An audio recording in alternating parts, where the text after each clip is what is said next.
Mission Radio here with Alex Volkanovski promoting the fight event that's happening here in Sydney in February. Now, Volk, first up, how likely is it we're going to see you fight on the Feb card? I think it's pretty likely. You know, you got Ilia and Max fighting next weekend. So I'll be there watching, you know, keeping a close eye on that one, obviously. Maybe get into the face-off. We'll see what happens with the winner. But hopefully fighting the winner here in Australia, in Sydney, right? That's definitely what we want. Just depending on what happens. You got, you know, if Max wins, is he going to lightweight doing the BMF? So will that mean I'm doing a interim title here, you know, against a Lopez or something?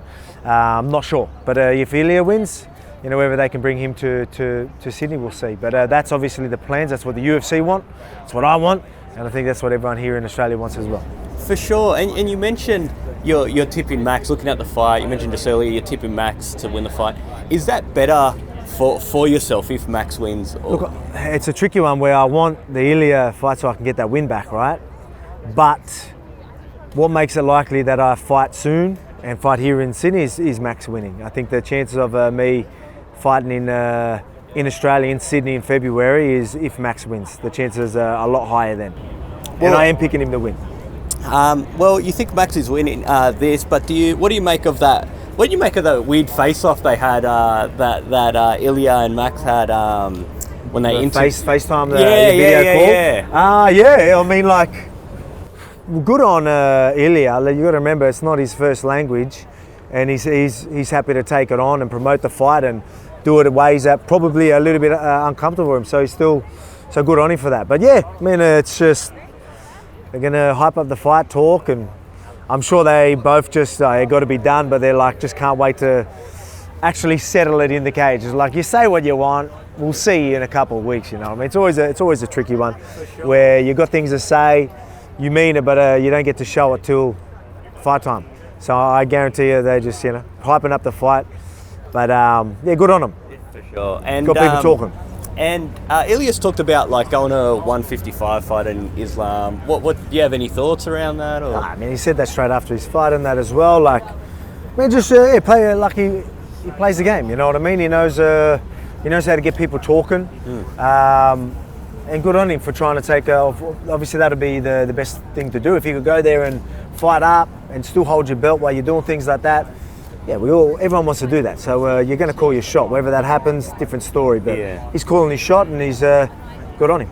How would you see that fight going between Islam and Ilia if they did meet at 150? Yeah, I mean, like Islam's really good. You know, I mean, I think Islam's very fit. Islam's very safe. But again, Ilia's the type of guy that he could knock out anyone. So he's got power in them hands. You know what I mean? Everyone knows that. You go in there fighting him, you know that's his chance of winning. But yeah, it's usually to always bet on someone when they just have a puncher's chance. I feel like you need to show more to be a hot favourite, especially against someone like Islam. All right, guys, before we continue in the interview, I have a sponsorship announcement that you're going to want to hear, and that is with our friends from Manscaped, who are offering you 20% off and free shipping right now with the code word submission. Listen to me. I know Submission Radio has you sorted when it comes to your MMA coverage, but these guys have you sorted when it comes to your bowl coverage. The Lawnmower 5.0 Ultra is an absolute game changer. It comes with 2 interchangeable skin-safe blade heads, so you can choose between a precise trim or a smooth finish. And did I mention that it is waterproof? Yes, you can trim in the shower and avoid making a mess everywhere. It's perfect for those of us who appreciate efficiency. And let's talk about the beard hedger just quickly. Whether you're going for a neat stubble or a full-on lumberjack look, this trimmer has you covered.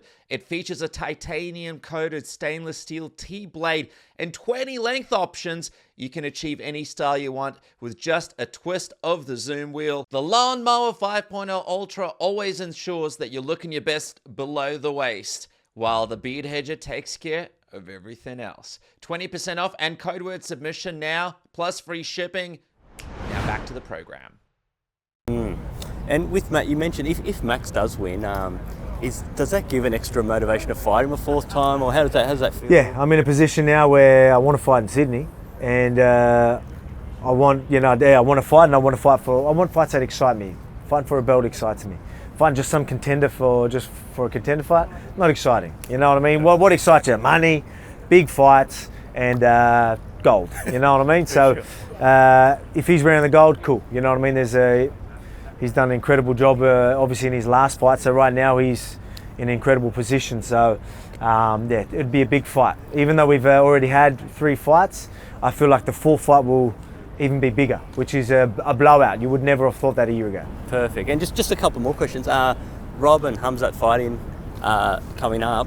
How do you see that fight going, and who do you have winning it? Well, I mean, Rob Whittaker. Like, I think I'm surprised he's an underdog. I really am. Again, Khamzat is a very good fighter. You know, I mean, you know that he can bring it, and he will bring it, especially early. He's going to bring it, and that's just, he's got one speed, and that's full on, and he's very dangerous. But I think Rob's going to be well prepared for that. And I think it goes to later rounds where I think Rob can take advantage of it. But I mean, it is going to be a tough first round 100%. And anyone that faces Khamzat knows that. So I guarantee you Rob is well prepared, and there won't be any surprises for him. So he's going to be well prepared. We've seen that against a guy like Romero, who's very dangerous, good wrestler. When you're well prepared, Rob Whittaker is very hard to stop. Perfect. And last one from me, you just mentioned then, but tell me about, you're flying over to 308. Are you looking to get in the ring there? Of course, you know what I mean? That's the best way to build up your next fight, especially when you're pretty much guaranteed. There's only very little things that could get in the way. I doubt that happens, so get me in there, let's amp it up, and call the date here in February as well. Perfect. Thanks for your time, and good luck. Hope to see you in February. Cheers, man. Thank you. Cheers.